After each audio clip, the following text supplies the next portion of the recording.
노년의 인생 전환점, 철학자들은 어떻게 살았을까요? 여러분은 지금 인생의 전환 시점을 지나고 계신가요? 오랜 시간 몸담았던 직장에서 은퇴하고 자녀들은 독립하고 삶이 한층 조용해진 지금, 마음 한편에서 앞으로 어떻게 살아야 할까라는 고민이 떠오르지는 않나요? 이제부터는 나만의 시간, 나를 위한 삶을 살아야 할 시기입니다. 하지만 막상 새로운 길을 찾으려니 두려움이 앞서기도 합니다. 지금까지 달려왔던 삶과는 다른 방식으로 살아야 한다는 사실이 어색하게 느껴질 수도 있습니다. 그렇다면 철학자들은 이런 순간을 어떻게 바라봤을까요? 노년의 인생 전환점을 맞이했던 위대한 철학자들의 이야기를 통해 지혜로운 길을 함께 찾아보도록 하겠습니다. 영상 마지막에는 간단한 퀴즈도 준비되어 있으니 끝까지 함께 해주세요.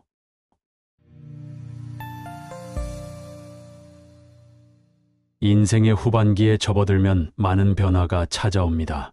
직장 은퇴, 자녀 독립, 건강 문제, 인간관계의 변화 등 우리가 익숙했던 삶의 방식이 하나둘씩 달라지기 시작하죠. 심리학 연구에 따르면 많은 사람들이 50대 후반에서 60대 초반 사이에 자아 정체성의 위기를 경험한다고 합니다. 젊었을 때는 직업, 가족, 사회적 역할이 우리의 정체성을 형성했지만 이제는 그런 것들이 하나둘 사라지면서 나는 누구인가? 라는 질문이 더욱 강렬해지는 것이죠.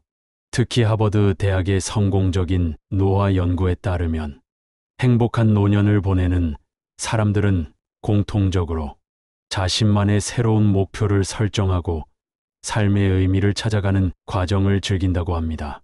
즉, 중요한 것은 나이가 아니라 변화에 대한 태도라는 것이죠.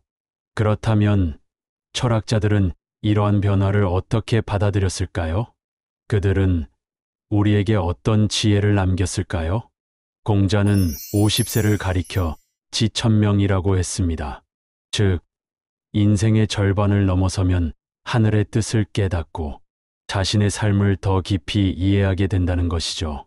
하지만 이 말은 단순히 운명을 받아들이라는 뜻이 아닙니다.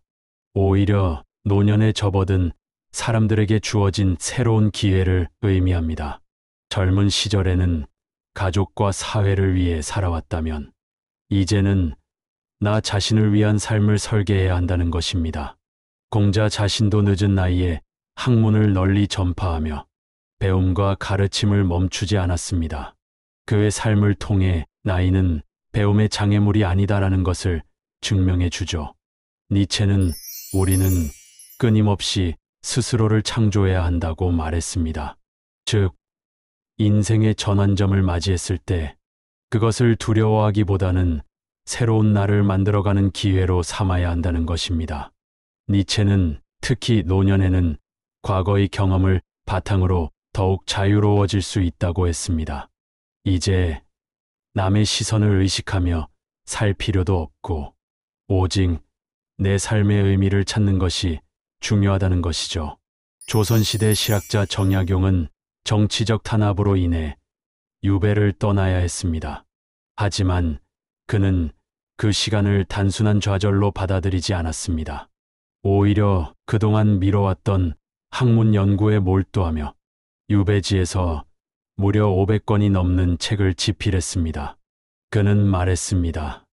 역경 속에서도 배움을 멈추지 않는 자는 결코 늙지 않는다.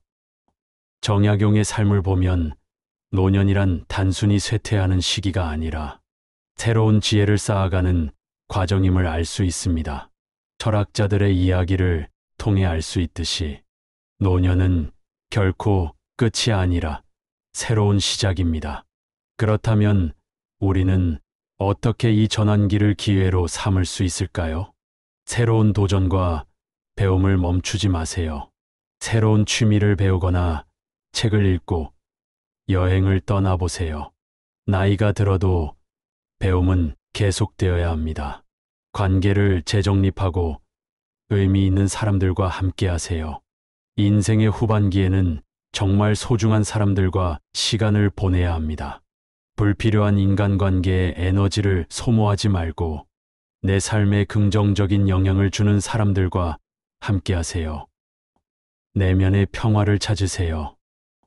하루 10분 명상을 하거나 일기를 쓰면서 스스로를 돌아보세요. 인생의 변환기를 긍정적으로 받아들이는 것이 중요합니다.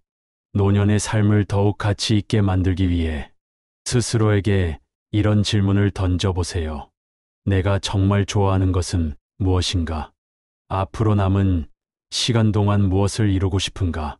나의 경험과 지혜를 어떻게 활용할 수 있을까? 이 질문에 대한 답을 찾는 과정이 바로 나만의 철학을 세우는 과정입니다. 이제부터는 남이 정해준 길이 아니라 내가 직접 만들어가는 인생을 살아야 합니다. 자, 오늘의 내용을 더 잘 기억할 수 있도록 퀴즈를 준비했습니다. 천천히 생각하며 풀어보세요. 첫 번째 퀴즈입니다. 공자가 50세 이후의 삶을 설명할 때 사용한 단어는 무엇일까요? 1번 유배생활, 2번 지천명, 3번 실존주의. 정답은 2번 지천명입니다. 공자는 50세가 되면 하늘의 뜻을 깨닫는다고 했습니다. 두 번째 퀴즈입니다. 정약용이 유배 생활을 하면서 했던 중요한 일은 무엇일까요? 1번 무기력하게 시간을 보냈다. 2번 500권 이상의 책을 집필했다. 3번 낚시를 하며 한가롭게 보냈다. 정답은 2번 500권 이상의 책을 집필했다입니다. 그는 어려운 상황 속에서도 배움을 멈추지 않았습니다. 오늘 영상이 도움이 되셨다면 구독과 좋아요로 함께해 주세요. 필요한 분들에게 이 영상을 공유해 주시면 큰 힘이 됩니다. 앞으로도 삶의 지혜를 함께 나누는 영상으로 찾아뵙겠습니다. 감사합니다.